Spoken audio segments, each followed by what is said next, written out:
금년 추석 명절에도 고향을 찾는 사람들의 숫자가 약 3,700만 정도로 예상하고 있습니다. 이날은 오랜만에 부모님을 만나 뵙고 또 평소에 만나지 못했던 친척분들을 만나 음식을 나누고 지난 얘기들의 꽃을 피우는 참으로 즐겁고 흐뭇한 시간인 줄로 믿습니다. 그러나 문제는 하나님을 모르는 부모 형제들이 같이 모였을 때에 죽은 조상들을 섬긴다고 제사를 지내는 일로 인해서 본의 아니게 얼굴을 붉히고 또 큰 소리가 나고 급기야는 서로 씁쓸한 마음으로 헤어지게 되는 명절에 대해서 성도들의 안타까운 일을 당하는 경우도 있습니다.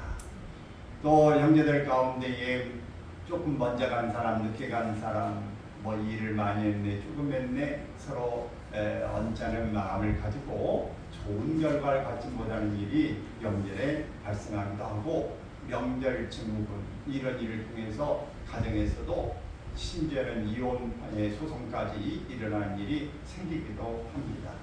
어쨌든 우리는 이 추석에는 우리가 추석에게 특히 제사를 드릴 거냐 아니면 추모 예배를 드릴 거냐라고 하는 그런 차이가 있습니다. 우리가 다 원하기는 안 믿는 사람들도 예수 그리스도를 믿고 또 다 전도되는 기회가 되어지는 그런 축복의 명절이 되어지고 서로 섬기고 사랑하고 서로 간에 다 감사하고 격려하는 그런 위로와 축복이 있어지기를 바랍니다. 더 하나님을 찬양하고 하나님의 감사하는 절기가 되면 더욱더 금상첨화가 아닐 수 없습니다. 한 목사님은 어릴 때에 더 혼자 교회에 가게 돼서 우상을 숭배하면 안 된다. 절대 이 절하면 안 된다. 어떤 걸 만들어 놓고 숨기면 안 된다. 이런 이야기를 들었어요. 그래서 이 어린 초등학교 학생이 끝까지 예수님을 믿고 교회 간다는 것 때문에 집에서 매우 박해를 받고 다듬이라는 그 막 칼을 들어가지고 막 이놈을 죽인다고 진당하라고 이런 이야기를 듣는데도 꿈쩍도 않고 설마 죽이려겠냐, 더 죽이려고 그렇지. 이런 생각을 하면서 버티겠다. 근데 문제가 생긴 것은 할아버지가 돌아가셨을 때인데 장례식을 치를 때 다 이렇게 절을 하는데 혼자만 절을 하지 않으니까 완전 미우털이 박힌 거예요. 특히 누가 그렇게 섭섭해하는가? 할머니가 애지중지하고 특별히 예뻐했던 손자가 이 절을 하지 않으니까 이놈아 왜 절을 안 해? 너는 네 할미가 죽어도 앞으로 절하지 않을 거야? 그러니까 안 할 거예요. 지금 할머니가 이 절하는 것에 섭섭하고 속상하시면 제가 살아계실 때에 10번이라도 100번이라도 해드릴 테니까 이 돌아가신 분에게는 이 절을 하지 않아요. 라고 이야기를 했어요. 그러니까 할머니가 너무너무 섭섭한 거죠. 그래서 이 할머니가 말도 잘하지 않고 그런데 그날부터 이 손자가 학교를 가기 전에 아침에 꼭 방에 들어가서 할머니한테 큰 절을 올리고 가는 겁니다. 다녀오겠습니다. 그러기를 몇 개월을 계속 그렇게 하는 거예요. 손자가 계속 그렇게 하니까 어느 날은 이제 그만해라. 내가 교회에 나갈 테니까 그만해라. 이렇게 해서 할머니가 그 손자가 그 말하는 것과 행동이 일치되는 것 때문에 몇 개월 동안을 매일 절하니까 그만두고 교회에 나가겠다고 그랬어요. 그 손자가 매일 그렇게 문안 인사도 드리지만은 무슨 누가 사탕이라든지 옛날에는 그런 게 있지 않습니까? 그럴 때 그거 생기면 주말에 넣어가지고 할머니 눈 감아보세요. 입 보세요. 입에다 속 넣어드리고 맛있어요. 그러니 참 손자가 예쁘지 않아요.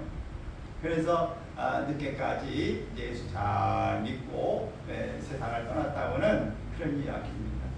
우리가 집에서 예수 믿는 것 때문에 우리는 이제 큰 갈등이 여기 뭐 없는 분들이 많다고 생각합니다만은 그렇게 안 믿는 집안에서 어릴 때부터 자라거나 또 여러 이 형제간, 부서제간이라든지 모일 때에 이런 갈등들이 얼마든지 있을 수 있어요. 그런데 그 갈등을 어떻게 넘기느냐, 우리가 타협하고 넘어갈 수 있지만 믿음으로 잘 하나님 앞에 우리가 살아갈 수 있기를 바라고, 오히려 그들에게 감동을 선사하고 그들이 함께 주님 안에서 축복받는 그런 기회로 삼을 수 있기를 바랍니다.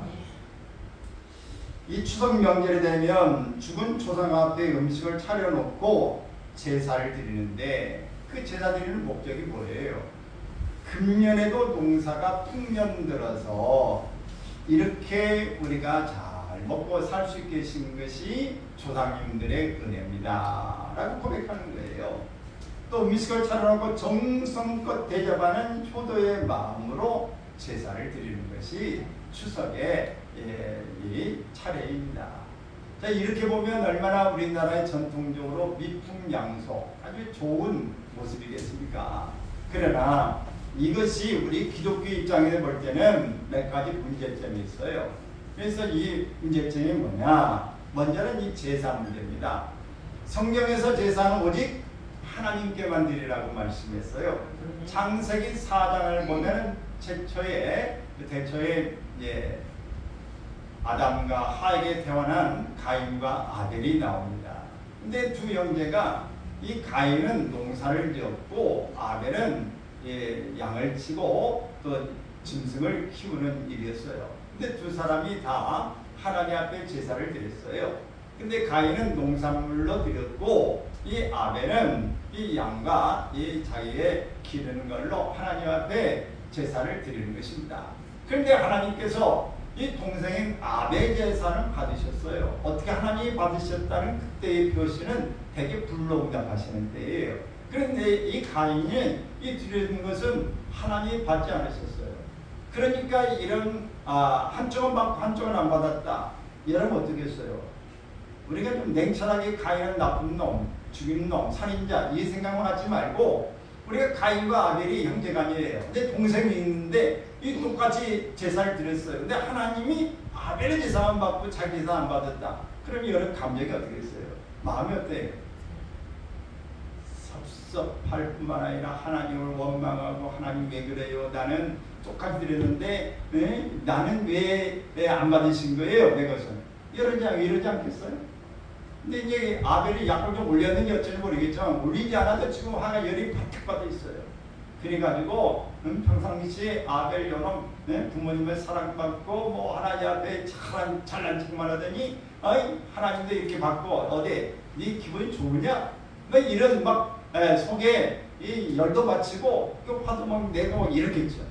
그러다가 분에 못 이겨서 결국은 아벨을 돌로 쳐죽여 버렸어요. 그 땅에 묻어버린 것입니다. 여러분, 이것을 아버지 엄마가 나중에 듣고 어떻게 했어요? 근데 부모님이 알기 전에 누가 먼저 보셨을까요? 하나님이 먼저 보시죠. 하나님이 먼저 보시고 가인을 악하다고 말합니다. 근데 이렇게 제사를 하나님 앞에 둘 다 드렸는데 왜 가인의 제사를 안 받으셨을까? 성경은 이렇게 표현하고 있어요. 히브리서 두 가지를 지적하고 있습니다. 하나는 네 제사가 정성이 부족하다는 거예요. 정성이 부족하다. 네, 여러분, 우리가 이제 영화나 보겠지만은 어릴 때에 부탁들이라든지 뭐다 보면 이게 동네에서 옛날에는 막 이렇게 굽한다고 그러잖아요. 그러면 이 TV에서 나오는 것처럼 정성이 부족하다. 더 드리시란다. 못들이 어떻게 막 합니다. 막 하면서 가면서 한 번 갖다 놓으면 또 막 이 갈증을 치고 막 신이 나죠. 그래서 많은 사람들이 그렇게 갖다가 또 그럽니다. 근데 여러분, 우리가 하나님 앞에 정성이 하나님께 드릴 때도 최선을 다해야 돼요. 부모님을 대접하고 뭐 할 때도 우리가 참 이게 정성이 들었는지 안 들었는지 금방 알잖아요. 선물도 오는 거 보면은 이 선물이 지금 정성껏 준비했나 안 했나를 알 수 있어요. 쓱 인사치레로 그냥 과일 한 박스 이렇게 갖다 드린다든지, 그냥 그냥 어쩔 수 없으니까 명절이니까 뭐 이렇게 해야지. 이렇게 하는 것과 그다음에 뭘 이렇게 표시하는 거 보면은 아이 정성이 좀 들었구나, 이 고민을 많이 했구나, 이게 차이가 분명히 나요. 이 그러기도 하고 무슨 식사를 한번 대접해도 그냥 어떤 식사를 대접하는 게 굉장히 차이가 있어요. 격식이 또 있고 이 분이 이제 뭘 좋아하는지 이거 먼저 다 알아가지고 오는 것과 내가 그냥 이게 비싼 것이면 좋은 거다 이런 생각 가지고 오는 것은 달라요. 이빨이 아팠는데 고기를 질겨지게 씹어잡수라고 그걸 대접하면 어때요? 그건 좋은 대접이 아니에요. 그러니까 우리가 미리 정성을 다해서 정성을 다한다는 것은 그 상황이 어떤지 뭘 좋아하는지 어떤지 이런 걸 다 살펴서 하는 겁니다. 근데 또 이 가인의 제사가 부족했다는 건 뭐냐면 악하였다, 악하다고 말씀하고 있어요. 그러니까 제사 드리는 동기가 중요한 거예요. 이 어떤 마음으로 드리냐가 중요해요. 오늘 예배 드리는 이 자리에서도 하나님 앞에 찬송도 부르고 기도도 하고 우리가 헌금도 준비하고 그랬지만 하나님은 보신다 안 보신다? 보신다. 아신다 모르신다? 아시고 보시고 계세요. 그래서 헌금을 기왕에 드리려면 정성껏 드려야 돼. 헌돈 드리는 게 낫겠어요? 새돈 드리는 게 낫겠어요? 새돈 기왕이면 새돈 드리는 게 좋아. 미리 준비하는 게 좋아? 아니면 주머니에 아이고 올 안에 내 부적이 있나 없나 그거 찢는 게 좋겠어요? 어떻게 좋아요? 5천원짜리냐 10,000원짜리나 제발 5천원짜리 나와라. 이게 1,000원 만천에 나오면 안 된다. 사람을 보니까 그 손으로 주먹주먹해서 제발 5천원짜리 나와야 될 텐데 이런 드리면 하나님이 아신다 모른다. 내가 5천원짜리냐 10,000원짜리도 안 되냐? 하나님이 그렇게 말씀하실 거예요. 여러분 하나님 앞에 우리가 악하다고 하는 것이 그냥 하나님 앞에서 우리의 마음에 선하다 악하다 그러지 않습니까? 그러니까 하나님 앞에서 우리가 정말 악한 마음으로 사람과 경쟁하는 마음으로 드려서도 안 돼요. 이 사람이 헌금을 10,000원씩 하니까 나는 20,000원씩 해야지 이런 자세 좋아요 안 좋아요? 많이 드린 건 좋지. 그러나 그 마음이 그건 경쟁해서 인기 받으려고 칭찬받으려고 하는 것 때문에 그것은 악한 거예요. 좋지 않습니다. 그러니까 하나님 앞에 이런 마음가짐이 중요하다. 그래서 이 가인은 하나님이 보실 때에 무슨 뭐 농산물을 드렸느냐, 양을 잡아드렸냐, 뭐 가격이 더 어느 게 비싸냐 이런 게는 문제가 아니에요. 짐승이냐 곡식이냐. 곡식도 중요하죠. 고기만 먹고 삽니까? 우리가 이 쌀도 먹고 팥도 먹고 다 먹어야 되죠. 그러니까 이런 어떤 종류가 문제가 아니라 마음이 중요한 거예요. 자세가 중요하다. 그래서 우리 하나님 앞에서 먼저 우리가 월급을 받은 사람들은 뭐 11절 떼기가 좋지 않습니까? 먼저 받은 것에 10의 1조를 딱 구분해서 저는 월급을 받으면은 먼저 딱 해가지고 11조를 그냥 통장에 받은 차롱이 이체를 바로 합니다. 무엇보다 먼저 해요. 여러분은 뭐 어떻게 하는지 모르겠어요. 물론 새 돈을 준비하고 그러면 좋지만 가서 또 돈 빼가지고 봉투 넣고 번잡하니까 먼저 그냥 받으면 먼저 거기에 10을 딱 떼서 하나님께 드리고 이렇게 하는 것이죠. 근데 여러분 우리가 먼저 하나님 앞에 하나님 것을 구별하는 게 중요한 거예요. 10의 1조는 하나님 앞에 먼저 구별해 드리고 나머지 것도 하나님 앞에 우리가 다 감동하신 대로 또 선교와 또 여러 건축이라든지 뭐 감사라든지 이런 일들이 하나님 앞에 동참하는 일들이 우리가 하나님 감동하시고 형편되는 대로 하나님 앞에 드려지는 즐거움이 있기를 바랍니다. 여러분 드려본 사람만 드림의 즐거움을 알아요. 섬겨본 사람만 섬김의 즐거움을 알아. 근데 섬김을 받은 사람은 받는 마음만 알아. 그래서 우리의 성경은 주는 자가 받는 자보다 복이 있다 이렇게 말씀하고 있어요. 여러분 주는 자가 되기를 바랍니다. 어쨌든 여러분이 주는 사람은 마음이 원하고 내가 오늘 하나님 오실 때 기뻐하실 건데 내 마음도 이렇게 내가 베풀 수 있어서 섬길 수 있어서 약한 사람을 내가 돌볼 수 있어서 기특하다 감사하다 이렇게 내게 있어서 있는 걸 나눌 수 있는 마음을 내가 가지고 있다니 이게 좋다. 여러분 모든 돈이라고 하는 게 다다 익산 아니에요? 많으면 많을수록 더 이 9만 원 있는 사람은 10,000원만 더 붙으면 10만 원인데 이 99만 원 있는 사람은 여기처럼 더 얼마가 돼야 100만 원이요? 10만 원만 더 있으면 100만 원인데 그 100만 원이 1000만 원 벌고 한 장을 채우려고 욕을 봐. 근데 거기에 누가 왜 얼마를 달라고 하면 그거 주고 싶겠어요? 한 장 채워야 되는데 지금 그 돈이 있어야 되는데 내가 빼면 더 채워야 되잖아. 그러니까 있는 사람이 더 무서워. 있으면 이게 숨겨보지 못하는 사람은 숨기기가 어려운 거예요. 작을 때, 어려울 때 섬기지 못하는 사람은 부자가 돼도 힘이 있을 때도 섬기기 어려운 거예요. 그래서 바른 도덕이 무슨 도덕 때? 소득 때. 여러분 어린 때에 배운 그것이 나중에 크게 활용되는 겁니다. 이게 습관이에요. 마음가짐인데 우리가 하나님 앞에서 이런 자세가 있기를 바랍니다. 섬기는 자세, 정성을 다하는 자세, 선한 마음을 가지고 사는 모습이 있어지기를 바랍니다. 그래서 우리는 이렇게 하나님 앞에 감사한 마음, 정성을 다하는 마음을 가지시고 하나님이 받을 수 있는 그런 예물이 되어지기를 바랍니다. 할렐루야. 이 약한 마음을 다 버려서 하나님 앞에 의로움이 드러나기를 바라는 것입니다. 믿음으로 예배를 드린다는 말이 무엇입니까?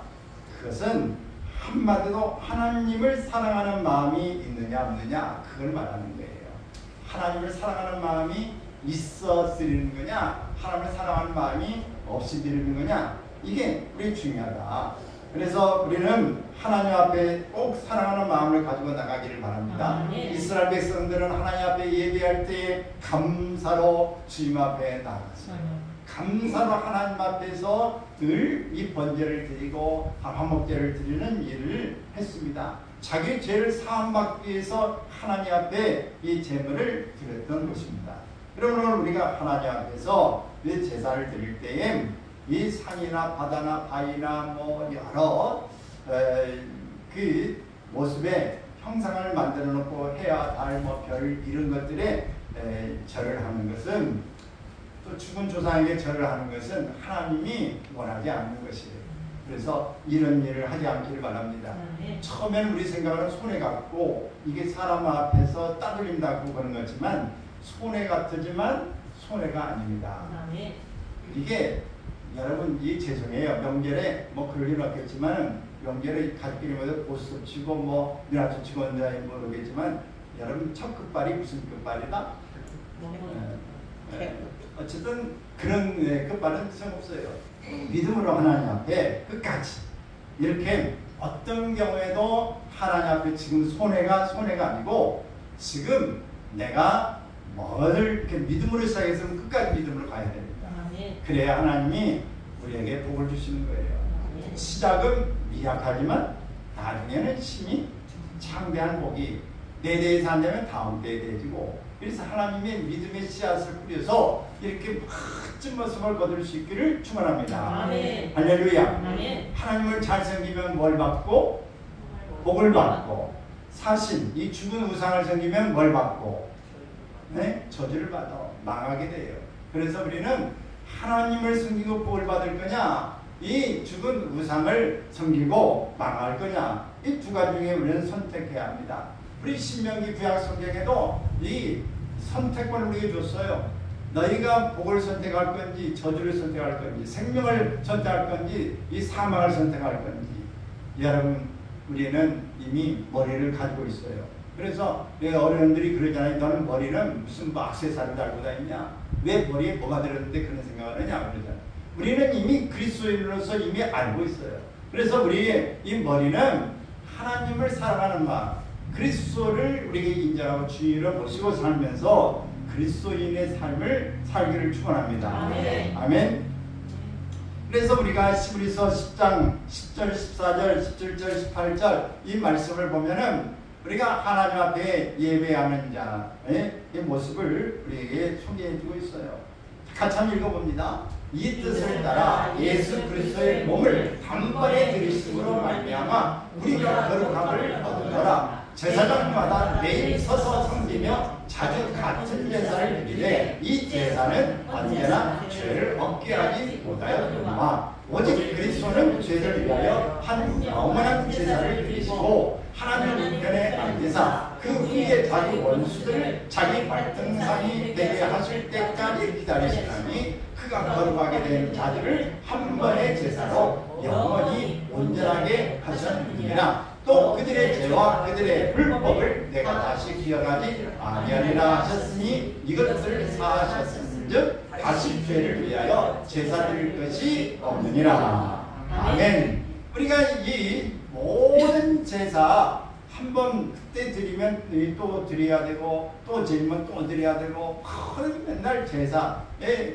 없는 집에 제사 돌아오듯이 말이죠. 이 죄가 맨날 지지 않습니까? 그러니까 맨날 하나님 회개하고 낙제물 드려야 돼요. 그러나 예수 그리스도께서 한 번에 단번에 들이심으로 우리가 죄상을 받고 하나님 앞에 나갈 수 있는 길을 담력을 얻게 되었다.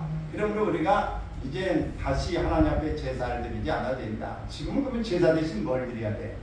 예배를 드리는 거예요. 예배를 드려요. 그래서 하나님 앞에 예배 드릴 때 제물을 막 소 잡고 양 잡고 막 피내가 막 진동하는 이런 일을 하지 않고 그렇게 드리지 않고 곡식 드리지 않은 우리가 노동산 이제 곡식 안 드리고 여기에 지금 막 피리네 안 풍기고 하나님 앞에 이 감사 회개하는 마음으로 회개 예물을 드리기도 하지만 우리의 마음으로 입술로 우리의 생각으로 주님 앞에 또 회개 기도를 드리고 그러는 것입니다. 그러면 우리가 주님 앞에서 이렇게 꼭 하나님의 말씀대로 살고 하나님을 잘 섬기며 복을 받기를 축원합니다. 우리가 하나님 앞에 예배드릴 때 중요한 건 뭐냐? 그러면 그것은 무엇보다도 회개하는 것입니다. 회개하는 것.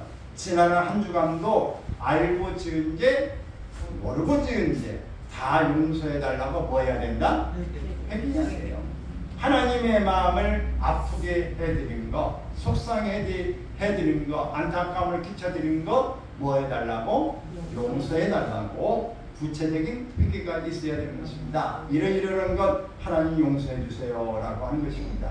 또 하나님 앞에 뭐 하는 거예요? 회개도 하지만은 우리가 하나님 이러이러한 것 주시고 이러이러한 거에서 정말 하나님 앞에 뭐 합니다? 감사하다면 감사기도 드리는 것이에요. 사고 많은 이 세상에서 막 여러 가지 일이 터지고 있는 이 세상에서 건강한 모습으로 나오게 하신 것을 감사한 겁니다.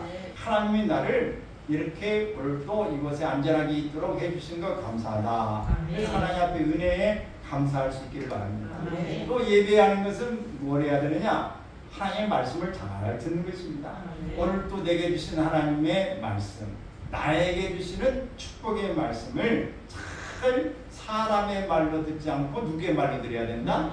하나님의 말씀으로 드려야 되는 것입니다. 우리가 이렇게 드려야 아멘이 되는 것이고 이 살아계신 오늘 나에게 주신 말씀이다. 아이고 이 말씀은 꼭 우리 김 집사가 드려야 되는데 옆에 꼭 그 사람 드려야 돼. 아이고 뺀질이 꼭 그 사람 드려야 돼. 이런 이야기를 하는 게 아니라 오늘 나에게 주시는 말씀이다.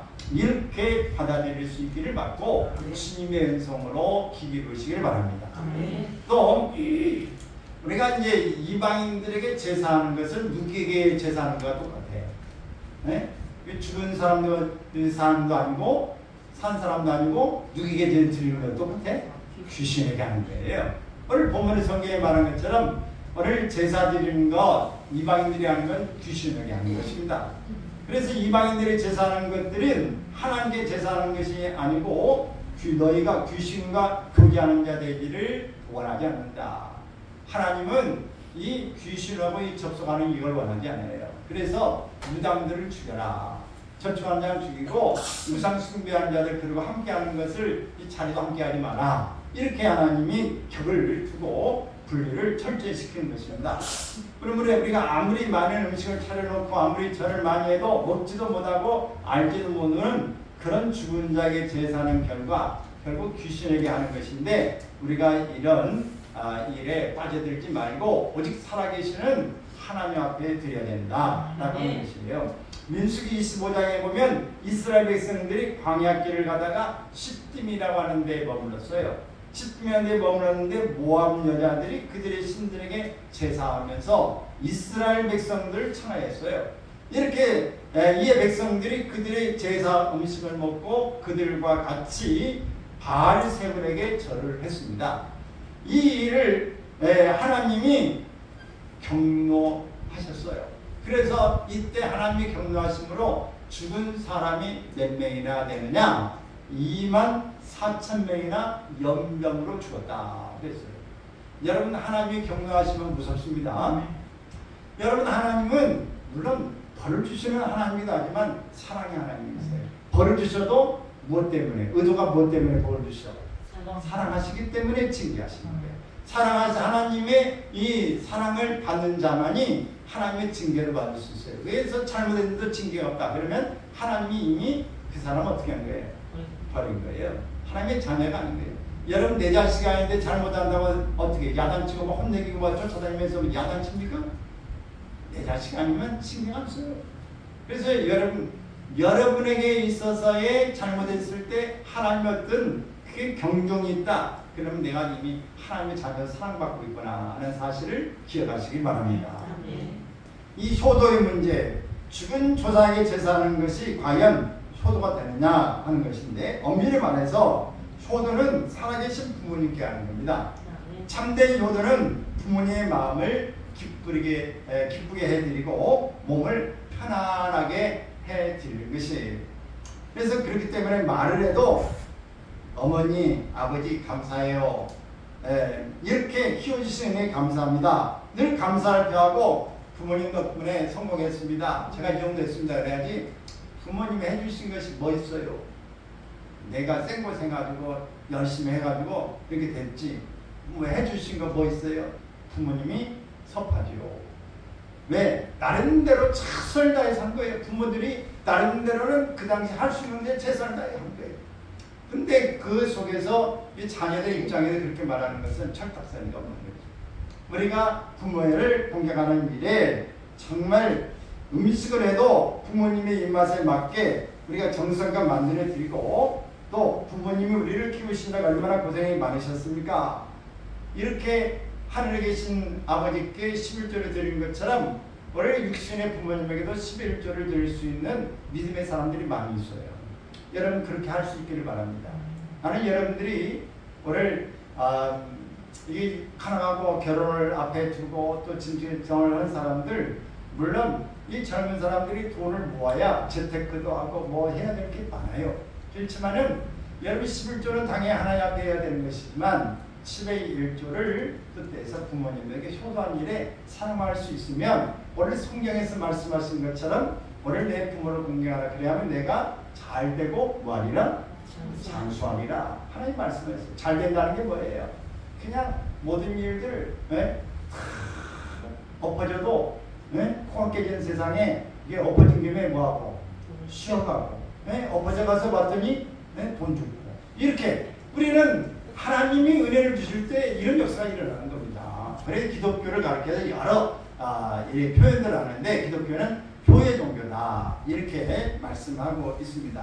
그러면 우리가 부모님 운동을 높여드리고 부모님께 이렇게 잘해드리면 얼마나 흐뭇해지시고 내가 너 낳기를 잘했다 이렇게 말하지 않습니까? 우리가 추모 예배를 드리는 목적은 뭘까요?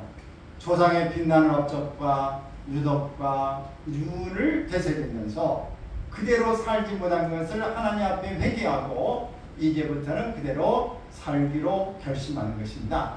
살아계신 부모님께 갑절의 효도를 해드리기로 결심하는 것이 바로 추모 예배예요. 또 형제와 친척 간에 서로 사랑하며 우애 있게 살아가기로 결심하는 것입니다. 믿음으로 살아서 천국에서 멸관 쓰고 다 같이 만나기로 다짐하는 것이 추모 예배다. 할렐루야. 아멘. 할렐루야. 아멘. 우리 하나님께 영광을 돌리고 사람들에게는 덕을 세워서 존경받고 후손들에게는 좋은 본을 보이며 날마다 축복을 받을 뿐만 아니라 축복을 나눠주는 삶이 되시기를 축원합니다. 할렐루야. 올해 추석은 잔치 벌렸네 아주 기쁜 잔치를 하는 것이 추석이에요. 성묘도 물론 가고 그러겠지만은 가족끼리 요즘에는 뭐 많이 창사적이 바뀌었어요. 일이 갔다 오고 안 밀릴 때 뭐 여행을 가는 사람도 있고 가족끼리 모이고 뭐 여러 장소를 빌려서 넓은 데서 같이 가족끼리 모이기도 하고 뭐 이렇습니다. 근데 우리가 중국 속담에 10번만 함께 밥을 먹으면 친구가 된다는 말이 있어요. 이것처럼 우리는 먹어야 돼요. 그래서 잘 모이면 잘 먹길 바랍니다.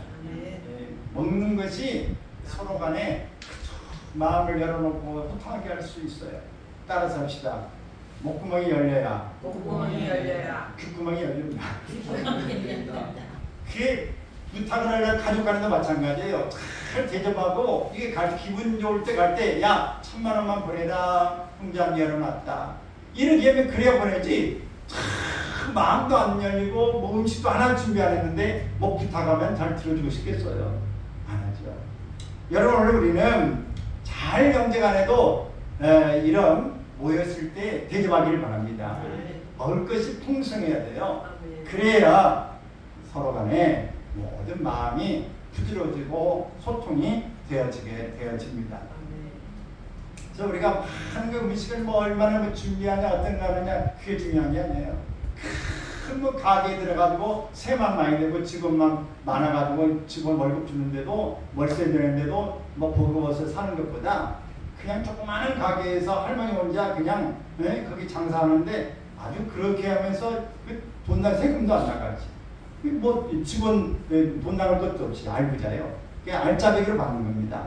여러분 원래 우리가 어떤 풍성하게 이런 거 실속 보기는 화려한 것 같지만 이렇게 하고 우리 싸우고 이런 하는 게 아니라 아주 단촐하지만 간소하지만 서로 마음을 맞대고 우리가 참 분위기 좋은 모습으로 우리 명제를 지낼 수 있기를 바랍니다. 그리고 여러분 아주 이 서비스를 잘하길 바래요. 먹는 것도 잘해야 되지만 말도 잘 매친하게 잘해야 됩니다. 우리가 이 손에 여러 가지 음식말을 잘하는 이 음식말의 솜씨도 필요한데 우리가 원인과 맵시라고 그러잖아요.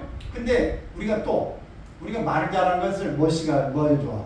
말씨가 좋은 거예요. 솜씨, 맵시, 이 말씨 이게 참씨가 좋아야 되는데 여러분 그러면 사람이 환영받는 거예요. 어디 가든지. 그래서 잘 섬길 수 있기를 바랍니다. 이 잔치 끝난 끝에 마음 상한다고 그러죠. 휴가 끝에 잘린다는 말이 있어요. 이 가족이 시너지 효과를 내고 함께 다 응원하고 아싸 해야 되는데 서로 간에 이 마음 상하는 일이 들지 않도록 여러분 힘써서 하기를 바랍니다. 할렐루야. 그래서 이번 명절 가운데 하나님 내가 이번에는 우리 가족의 정말 기쁨을 선사하는 기쁨자가 되겠습니다. 이런 마음을 가지고 최고의 서비스 거리 되겠습니다. 여러분 이런 마음을 갖고 사시기를 바랍니다. 아멘. 그래서 죽은 사신에게 우상에 절하는 게 아니라 하나님 앞에 예배하는 기간이 되고 많은 사람과 함께 오늘 아주 화목하고 아주 화기애애하고 일생일대에 2024년 추석은 가장 즐거웠다, 행복했다 이런 말을 듣기를 바랍니다. 내년 가면 또 내년이 제일 행복해야겠지만은 여러분 그렇게 되시길 바랍니다.